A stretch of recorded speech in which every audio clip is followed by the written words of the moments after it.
Welcome back to the Maryland Lacrosse Show. Just the men's team with us this week as Coach Kathy Reese is taking her squad out west. But, Coach, you're coming off your first loss of the year. You need a win against Penn State, and you get it. Yeah, credit to the guys.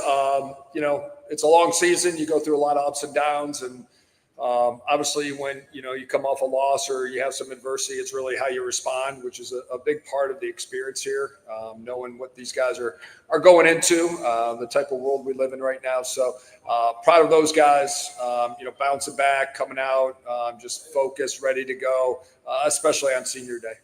We've got Coach Tillman, Daniel Kelly with us, and Daniel, Will Schaller in that first quarter, 3 caused turnovers. He's been doing that all year, but for the offensive side, how important is it when the defense sets the tone?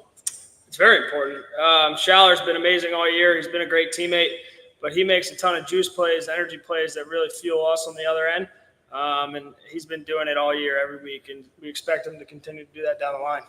And the defense as a whole, 12 caused turnovers. That group just seemed hungry after that loss.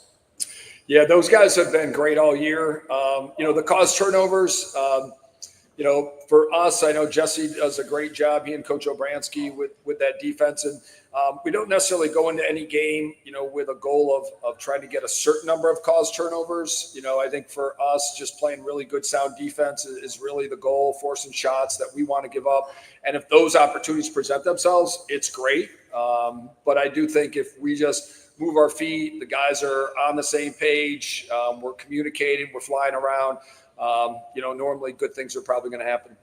Natural transition here is defense to offense. You have AJ and Eric scoring. You have George picking up 2 assists. How much juice does that give your offense when you see those guys getting points? It gives us a ton of juice. We've tried to be a little smarter on the offensive end with our decision-making and transition, and that was a big point of emphasis. But when those guys are there, we're throwing them the ball. We trust them to put the ball in the net. They did that last week. So. And again, that trust, when you see those guys just bearing down the field, do their eyes get big? I mean, how excited do they get when they're in a situation where they can make that play? I think they definitely get excited. We want to give them the ball. They can shoot it, so we trust them. And then back to the offense for Eric Spanos. He's got a hat trick. Almost had a 4th goal. It was such a tough situation. You call a timeout. Where's your trust in your guy, Coach? Those are always tough. I always joke with the guys. We try to, if we're in a game and we can save a possession or 2, we'll try to do that. Those calls are tough because you have to anticipate what's going to happen, because you have to have possession when you do it. And the way the last 2 weeks have been, the teams we played, they've really, once they've gotten settled, they've really had long possessions. And so, I think against Michigan, we had some short possessions and then we went right back down on our defense. So definitely sensitive to, having quick possessions and then, all of a sudden our defense getting, grinded down. So saw Eric engage. And on one of those, he did a terrific job. He kind of stepped in, made contact, stepped away and got his hands free. And on this one kind of got pinned in and just, saw that he was going to get trapped with 3 guys with a 4th coming over. And can you escape those? You can. But as we saw. And a lot of times with us, we'll play the percentages. And obviously just felt like the odds of that going in versus coming back and going right back on defense just felt like it was the right thing to do. Sometimes it works out. Sometimes it doesn't. Again, we never claim to be right all the time. And I tip my hat to Eric. But obviously, dodging 4 guys is really something we'd like our opponents to try to do. And if we could get a healthy dose of that, we'd be fine. But that doesn't say that, every time we make a decision, it's going to work out great. And obviously, Eric made a heck of a play. Sometimes that just happens, and I just got to eat it and take responsibility when it happens. Daniel, I see you just laughing at that. I was up in the booth calling the game for radio, and I didn't hear the whistle. I didn't see there was timeout. I just looked down, and I see Eric just put his hands on his head while he's just laying on the ground. But do you think he can still take confidence from that play, even though it didn't count? Yeah, we definitely don't want to put him in that situation. It's tough to get out of that, but he managed it pretty well. And then when we heard the whistle blow, I mean, it was a good timeout. Not many guys can get through that, but Eric found a way, and it'll be all right. And then for Braden Urksa as well, he had a hat trick. To have 2 guys like that, where it just seems like every single game it's a hat trick. What does that do, I guess, for you? You picked up 2 assists as well, and I mean, you've just got so many guys that can score on this offense. Yeah, I think we're clicking well. Me, Eric, and Braden have played together for a couple years now. We're starting to get some good chemistry going, and those guys, I mean, they can score at will. They're both equal both hands, so I think for those guys, it's just picking their spots and finding the shot that they like. And then for me, just finding space in there and doing my thing. But those guys make it pretty easy. We talk about 2 guys that have been here. Let's talk about 2 guys that haven't, with Bryce and Matt Keegan really stepping up. Yeah, those guys have been great. First off, they've been awesome teammates. They've been a joy to share the field with every week. But those guys have been awesome. I mean, they're easy to play with. They understand the offense, which is hard to come in and do that in 1 year. But they've been awesome, and I expect them to kind of keep doing their thing down the line here. And then what's the importance of having a leader like Daniel, who's been here for a few years, to just plug in these transfers and expect them to be ready to go? Well, I think, we talk when we have older guys, we talk about them being erasers. And, if you have good leadership, whether it's on or off the field, there's potential problems that can always present themselves. And what you're hoping is an older player kind of erases some of those mistakes.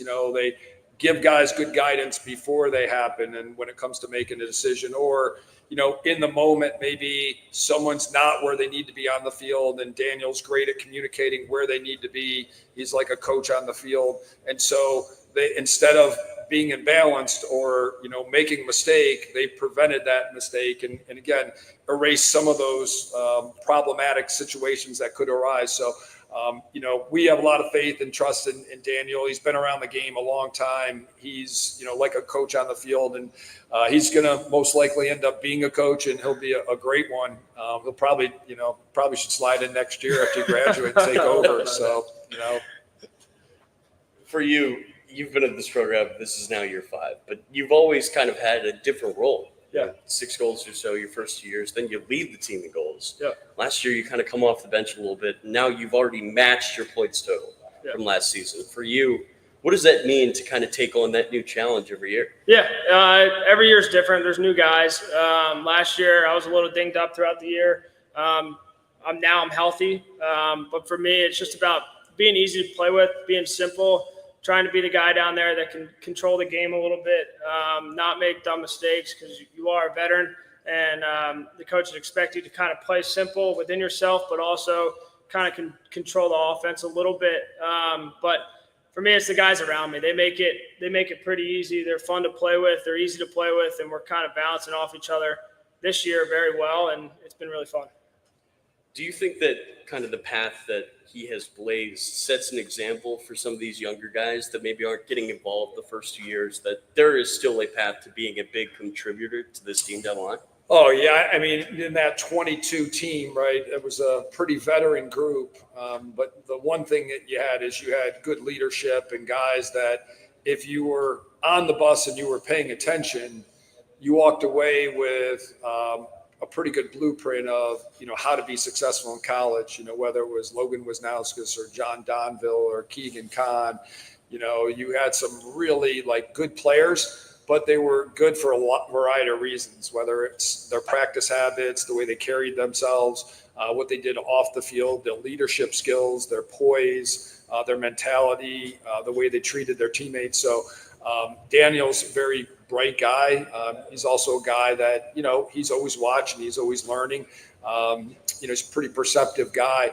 So I think some of the guys used that freshman year better than others. So we try to remind the younger guys, find somebody that's playing and that is successful, and usually success leaves clues. You don't become successful by accident. And even you mentioned Will Schaller. Will's made some great juice plays on the games or during the games, but that's how Will practices. That's how Will approaches lifts. That's how Will approaches just about everything. And so to me, there's a lot of be the best there. And so, when the games set themselves up, there's a lot of preparation, and there's an approach that Will's kind of carried on that he just carries into the game. So there's really no stepping up. It's just stepping forward. And for you, what do you think of, what Coach says there, where it's the leadership? That's not just an on the field thing. That's something that you kind of have to embrace every second of being with the guys. Yeah, no doubt. I mean, here, be the best is be the best. And the standard's the standard. I didn't create the standard. Jack McDonald, Will Schaller, they didn't create the standard, but our job is to live up to the standard every day. And it came long before we were here. And our job and what we strive to do, whether it's practice or lift, film, game, whatever it is, don't treat it any different and just uphold the standard. And I learned that from guys like Roman Puglisi, Jake Higgins, Logan Wisnauskas, Jared Bernhardt, those guys when I was a younger guy here, and I'm just trying to do the same thing and pay it forward now. Senior Day was this past Saturday, and it kind of gave you guys a chance to celebrate that older group of guys. How special was that for you and this team? Yeah, Senior Day's tough. You kind of emotionally have to try to win the game, but when you think about it, one day doesn't seem enough for all these guys do and what they invest into the program. You're trying to make sure that the guys don't get too emotional, but you have to remind yourself to do the same because these guys, you spend so much time with them, and this group has been such an awesome group. Not just how they carry themselves during the games, but just being around them, spending the time with them, getting to know them, building those relationships. You definitely build those strong bonds, and you're super impressed with just how they evolve. They come in as wide-eyed freshmen, trying to figure out college and figure out life. And through the course of the ups and downs and the journey itself, you really see them mature and grow into just, men and men that are ready for the challenges in front of them. So knowing that they're not going to be here anymore, it definitely, you reflect on those things, and it's hard not to kind of get choked up at times. But you also you're just grateful for what they have done, and you're excited for what's next in their journey. Because that at some point they have to leave, they have to go on and tackle on other challenges, but they're ready. You talked about journey. Let's talk about your journey for a second. Over the course of this show, it seems like every week a loyal Don comes up. We've got AJ Larkins getting shout outs. We've got Peter Lake. Matt Dunn's coaching was talked about. We talked about replacing Chorus after what he did against Penn State last year. But I think it's about time that we talk about a Cardinal for a second. I'm a Calvert guy. I was a year behind you. And you go there, you play under your dad, you play on Kelly Field. What did that place mean to you, and how did it get you ready to come to Maryland to play? That place means a ton to me. This past Sunday, I went home, watched their practice. My little brother's there now. Obviously, my dad's coached there for as long as I can remember, and that place, I owe that place a ton. I grew up there. My mom used to drop me off there at practice when I was a little kid and just run around. But for me, that place instilled a lot in me and how to be a man and how to do the right things, how to be a good teammate, first of all, and how to treat your teammates with respect, and always keep an eye out for them and have your brother's back. So I think I owe a lot to Calvert Hall Lacrosse, the school in general, but I love that place, and it'll always have a special place in my heart. Number one in the country right now, by the way, for your brother and your dad. That's got to be awesome. Yeah, they got to finish the job, though. Absolutely, as do you guys. But, again, you had success there, the three-peat, and then you go to Maryland, you win the national championship. You've been a part of winning teams. Yeah. You kind of know what that looks like. Do you see any characteristics from those groups in this group this year? Absolutely. I think the leadership, and it's not just the 5 captains that we have, it's a wide leadership in this group, and there was a lot of that in 2022 as well. We have a lot of older guys that have logged a lot of miles, have a lot of experiences, and guys coming from different schools reuse their experiences from different schools and try to help us as well on how to handle situations and just how to do the right thing. So I definitely think there's some winning characteristics on this team, but at the end of the day, our focus is on Ruckers right now. Absolutely, and for you, Coach, was recruiting him a little bit easier? I mean, I know you've got to talk to the coach, got to talk to the parents as well, but for him, you kind of got to skip a step. You only had to talk to that one guy. Yeah, his process was a little unique for sure, but not so much when you think of college athletics now. Everything is so crazy that nothing seems too out of the norm anymore, given everything that's going on. So we're certainly happy that Daniel's here. And I think what's great is he's making an impact, but he's left his legacy.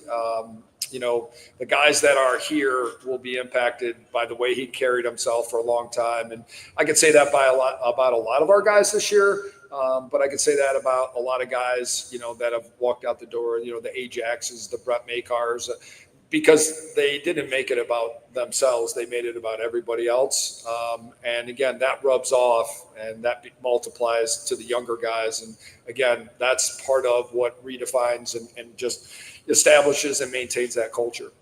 So many MIAA guys on this roster. What's it like for you to have a league so close that's so good? Huge. We were talking about it yesterday.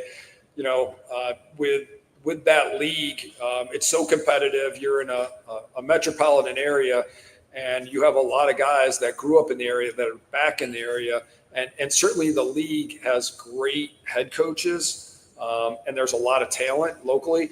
But you have so many great assistant coaches, and because of all the great coaching those guys get as they go up the ranks at all those great programs, there's a lot of individual development. Whereas maybe, if you have one coach for 30 guys, it's pretty hard for that coach to give some of the little like nuances and some of the skill development that you get when you have guys that are former All-Americans that come back to their alma mater, or there are guys that are moved back that really know the game. So when you go out to practice, every day, when you have somebody that is really elite at your position, the growth, the knowledge that you gain, not only in practice, but playing against those good teams, a lot of times those kids come in a little further along just because of what they've been exposed to. So we love those guys. Again, they pick up things quickly. They have a high IQ. Daniel's no exception. Sometimes with some of the other guys, it's not their fault. Some of the things they come in with, there's a higher learning curve. There's a lot of want to. So it may take a little bit longer, but a lot of times these guys pick up concepts maybe because they've heard them before, and that could be a big advantage for them. I know you said you're focused on Ruckers, but can you take a step back kind of and just talk about how you've gained confidence from getting back in the win column from Penn State, and how is that going to help you as you go on this road trip? Yeah, it'll definitely help us going into next week or this week. But the approach doesn't change. Whether we lost the game, won the game against Michigan, it doesn't change. We come into the film room on Monday and we correct our mistakes. We try to get better at things we're doing well. So it doesn't really change what we do week to week, but it definitely gives us confidence going into the rest of Big Ten play. And every game in Big Ten play is hard. I've been playing long enough to know that every game's difficult. It's a different challenge every week. And for us, we're just trying to get better every day at the end of the day. One last question for you, Coach. A road trip is coming up. We're not going to talk again until right before the rivalry. But like he said, every game in the Big Ten is going to be a battle this year. And now you've got to go on the road and play two pretty tough teams, the Ruckers and Ohio State. What do you see in those matchups? Just everybody's good. I think the numbers bear them out. If you look at the rankings, you look at, some of the metrics, the RPIs, things like that, top to bottom, all 6 teams are way up there. It's the most competitive league, top to bottom. You just got to be ready to roll every week. We kind of joke that they're rock fights. You come at their physical games, everybody knows each other, everybody preps, the kids play hard. There's great coaches on every staff. They're well prepared. So you have to really, make sure that you're focused. You're concentrating on the things you need to do to be successful. And then it's, when you have the opportunity, make plays, but also within the game, there's going to be some challenges. There's going to be some adversity. And you got to be able to withstand that. You got to be able to take a few punches and punch back and just respond. It'll be no different. Playing at Ruckers isn't easy. They have a great stadium. They usually have a really good crowd. They usually play with a lot of juice. So we've got to travel and bring that with us. We got to manufacture that. We got to be able to handle hanging out in the hotel for a good portion of the day. I'm hoping that Virginia experience really, helps us because it's going to be a similar timeline as what we've had to deal with down there. So Again, these guys have answered the bell, so we're going to keep prepping. The coaches have done a good job. These guys have really done a good job of kind of turning the page. I think we're excited to get north and see what we can do against a team that's playing really well right now. Daniel, one last one for you. You've been through this gauntlet. This is now the 5th time. Every game is hard for Maryland. How does that get you ready for the postseason? It definitely helps, for sure. Every game's hard. We have a really tough schedule. It's the way we like it. And we take pride in that, but our approach, I said it in the last question, it doesn't change. Every week it's the same. We're just trying to find ways to get better and improve and grow with chemistry, but also just find those little niches to get better at. Thank you guys so much for hopping aboard. Again, it's just you guys this weekend as Coach Reese and the women are out west, but a big game coming up this weekend for the men. They're going to head up to Ruckers for another tough conference matchup. They'll play at 5 on Saturday on Big Ten Plus. That's going to do it here for us from the Maryland Lacrosse Show at Greene Turtle.